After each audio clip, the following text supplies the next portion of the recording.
What if I told you the quietest conversation in El Segundo just got loud enough to shake the whole rotation? What if a single tweet small on paper, huge on the floor, was about to change how the Lakers run, where the shots come from, and how fourth quarters feel at home and on the road? And what if the name at the heart of it isn't a headline chaser, but a worker whose game opens space like a window cracked at the right time in a hot room? You can feel the temperature shift in the little things. Assistants meeting earlier. Film cut-ups focusing on off-ball screens instead of ISO. Starters and rookies running the same action 3 times in a row after practice, not for content, for comfort. That's how a basketball idea becomes a plan. Fewer speeches, more reps. Fewer slogans, more spacing. Less noise, better timing. Here's my promise to you tonight. I'll walk you through the why before the what. Why the offense needs a cleaner first read. Why the second unit has to hurt teams, not just hold the line. Why 3 possessions per quarter decided by pace and footwork matter more than the one big poster. I'll show you the trade-offs, the cap and minutes math, the coaching logic, and where the risk lives. And yes, stay with me, because the update you came for lands after we build the full picture. Not before. Welcome back to Lakers News Fan Report. Hit subscribe, ring the bell. Drop a like so this breakdown reaches every Laker fan who wants the story behind the box score before it turns into tomorrow's takes. Around here, we don't do hype without homework. We do basketball you can point to on the court. Introduction. The Lakers play their best ball when the first pass has a purpose and the second pass hits a moving target. This group is built to punish indecision. LeBron bends the defense. AD threatens the rim and the nail. Reeves and the guards read and react. But the weak link shows up when teams sit in gaps, tag the roller early, and dare the wing to keep moving without the ball. That's when possessions stall. That's when you need a cutter who doesn't pause, a shooter who doesn't flinch, and a runner who turns a closeout into a layup with 2 long steps and balance. Dalton. Neck is a straight-line truth teller. He's not going to overcomplicate a read. He runs the lane hard, he sprints off pin downs, he squares mid-stride, and he shoots without apology when his feet are right. That's his gift. He isn't the loudest athlete on the court. He's the guy who makes the other 4 louder. You see it in how defenders cheat. A foot in the paint becomes half a foot. A stunt becomes a full rotation. 1 step of doubt is 3 points when the ball doesn't stick. Now, the context that matters. This roster has mouths to feed and a pecking order to respect. Star touches are non-negotiable. Reeves needs on-ball reps to unlock 2-man games. The guards need early paint touches for the kick-out rhythm. All of that is healthy. But healthy can turn stubborn if you don't have a wing who is happy to run to a spot, drag a defender with him, and still be ready to shoot with 7 on the clock. That's a specialty job. Not everyone wants it. Neck does. There's also the pace question. The Lakers don't need to play fast to be dangerous, but they do need to be intentional in transition. A good transition possession is not always a layup. Sometimes it's a deep corner touch that forces a low man to choose, forces communication, and lifts the defense an inch. That inch becomes a driving lane on the swing. That's where a wing who sprints wide plants and fires on the catch changes the math without even dribbling. Defense is the other half of this. No wing sees the floor without holding his water on the weak side. Closeouts have to be under control. Stunts have to be sharp and short. Boxouts can't be optional. Neck has been learning the NBA version of all that. Screen navigation against strong dudes. Angles against crafty vets. The difference between help and overhelp. The staff doesn't need him to be prime stopper. They need him to be reliable, early, and honest. Effort plus rules. So what change? The last week looked different. The staff cut new sets into the second unit package. Iverson into a twist.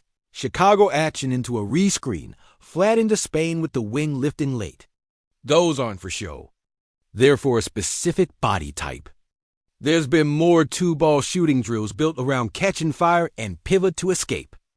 There's been more talk in huddles about lane first, then read. All of it points to the same idea. Give the offense a moving target on the wing and trust the spacing to create cleaner paint touches. Okay, you've waited. From here on out, we go straight. Tonight's update is this. The Lakers are preparing to elevate Dalton Knecht into a locked nightly rotation role with a green light on movement threes and early clock corner looks, plus staggered minutes with LeBron and AD to maximize gravity. The plan internally calls for giving him a real runway in the coming stretch. Not spot duty, consistent first half shift, mirrored second half shift, and specific actions to get him touches on the move. That's the adjustment. That's the shift. What does that look like in real terms? First unit overlap, second unit responsibility. You'll see him in the game around the 6-minute mark of the first quarter. Park deep corner on the strong side, while LeBron AD run middle pick and roll. Then lifted to the slot on the swing if the nail defender digs too hard. You'll see him sprint to the corner after made baskets to force cross matches. You'll see horn sets where he is the receiver off the elbow dribble handoff, ready to rise if the big sags or touch paint. If the footwork is late. Second unit, he becomes the runner. One pin down into a flare to force the switch. One ghost screen to make the point of attack defender switch eyes. One drag screen in early offense to put a backpedaling big on his heels. With a guard who can spray the ball and a big who can roll, that's automatic advantage basketball.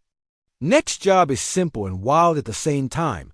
Keep moving, keep making the next closeout a little bit worse. Keep shooting when the read is clean. With LeBron, the partnership is obvious. Bron needs a wing who sees the same picture without saying it out loud. If Bron's eyes are at the rim, be behind the eyes, in the window, ready. If Bron's foot is inside the arc, flatten to the corner.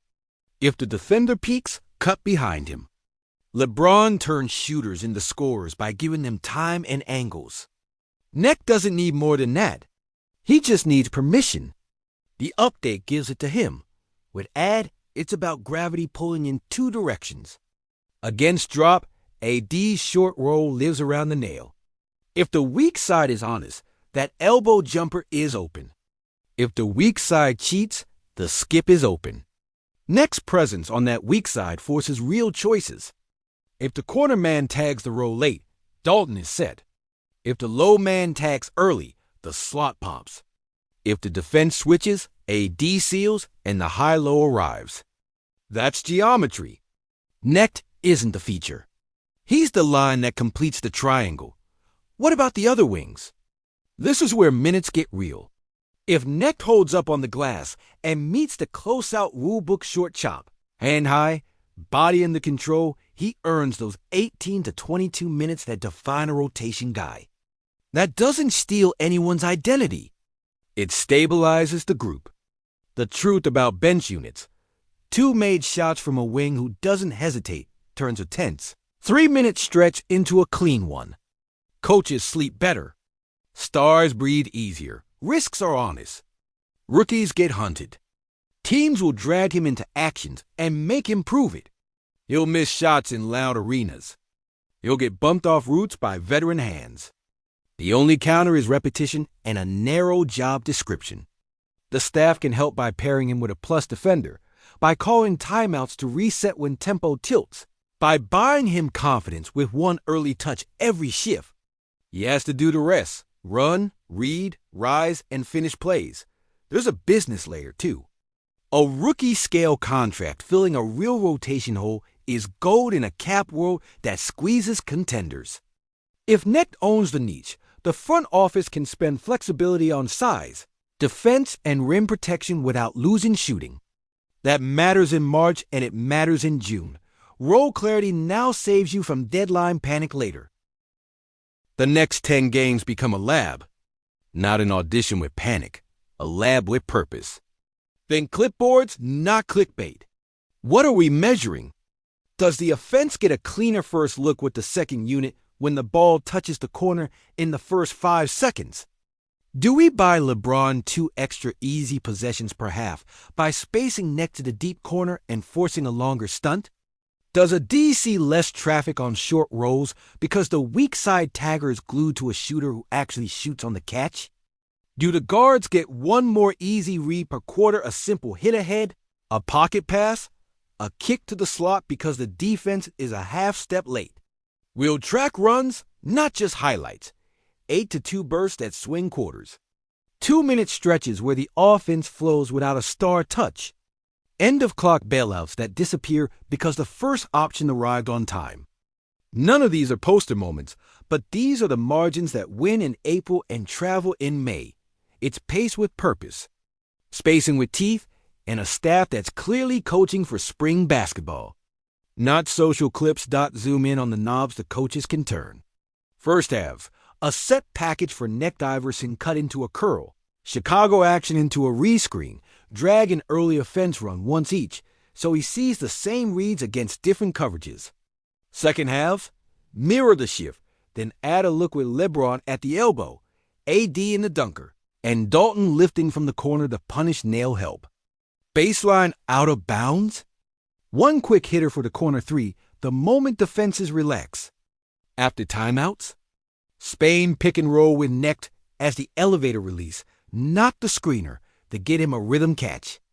If the offense hums, you'll feel it in the silence. Fewer late clock grenades. Fewer your turn, my turn, possessions, more first read baskets. If it stalls, expect a tweak. More ghost screens, more slips, more flare-reflare to unstick a sticky defender. That is what a lab does. It tests, it measures, it adjusts. There's also the human part we tend to skip, the part that decides whether plays live or die. Veterans notice who runs to the corner without being told. They notice who listens in huddles and who blinks in loud gyms. Respect arrives when a young guy sprints on dead balls, keeps his hands ready, and boxes out the big body nobody wants. Locker rooms are better when jobs are simple. Star creates, big punishes, guard organizes, wing runs and shoots. Rows that make sense make minutes feel fair, and minutes that feel fair make defense louder. Fans sense it too. When the ball pops, you can hear it in the building, the inhale before the catch, the exhale when the shot leaves, the low roar when 5 guys are moving to the same beat. That feeling rides the bus. It travels to road arenas. It shortens droughts and makes teams believe they're never out of a quarter. That's culture in motion, not just a word on a wall. Let's talk matchups for this stretch in ways you'll see on your screen. Against switch-heavy wings, pace is the pry bar. Next full-speed cuts force the switch to happen earlier than defenders want, which means the ball handler reads the switch while the big is still backpedaling. Result: slip to a D or a pull-up before the help forms. Against drop with heavy nail help, the deep corner three makes the nail-honest one clean make in the first quarter, and that helper takes one more step toward the paint before he digs. That one step opens the drive lane later. Against top locking, when they try to sit on his route, he flips the screen, back cuts, and becomes a layup threat without a dribble. Versus zone, the middle cut is oxygen. Lift from the corner to the soft spot, quick touch to the dunker, or catch turn face into a simple 12-footer. None of this is fancy chef cuisine. It's good groceries cooked right, speed, angles, and simple choices. The Lakers need more simple choices. That's the quiet genius of the update. Take thinking time away from the defense and give decision time to the offense. Layering game state. Details. Opening quarters. Use Necht to stretch the floor early so LeBron can smell where the help is coming from. End of quarters. One flare screen misdirection to steal a clean look or force a hard closeout that sets up a 2-for-1. After makes. Sprint wide to force cross matches before the defense can set matchups. Then flow in the drag if the big is late. That's a clean pull or a pocket to a D. After misses. Run to the deep corner. If the rebounder is LeBron, the ball is already halfway there. On challenge minutes when both stars sit, Dalton as the moving target. DHO game with the second unit big, 2 easy catches per shift, 1 touch at the rim or line. If the scoreboard blinks the right way, 5-point cushion turns to 9. You just bought rest and control without burning a timeout. Now it's your turn. Do you want neck locked at 18 to 22 minutes right now? 2 shifts every night no matter what? Or ramped slower with matchup levers and a quick hook on cold starts? Do you like him glued to LeBron's minutes for maximum gravity or anchoring the second unit to stabilize those starless gaps? Do you prefer him as a pure shooter who sprints, spots, and fires? Or as a pressure valve who gets 2 design touches per half one ATO, 1 early clock, just to keep the defense honest? Tell me below how you'd script his first shift, first play, first cut, first shot. Do you want the Iverson curl into a corner lift, the Spain release 3, or the drag into rescreen to test the drop? This is our board, our conversation, the kind fans can point to when the game turns in 2 possessions. My opinion. Clean and simple. Giving Dalton Knecht a real runway is the right basketball move, low cost. Eye clarity and upside that touches the things this team actually needs. But until the team posts the rotation card and we see it live against a real opponent, treat everything you heard here as a smart basketball first speculation, not an official announcement.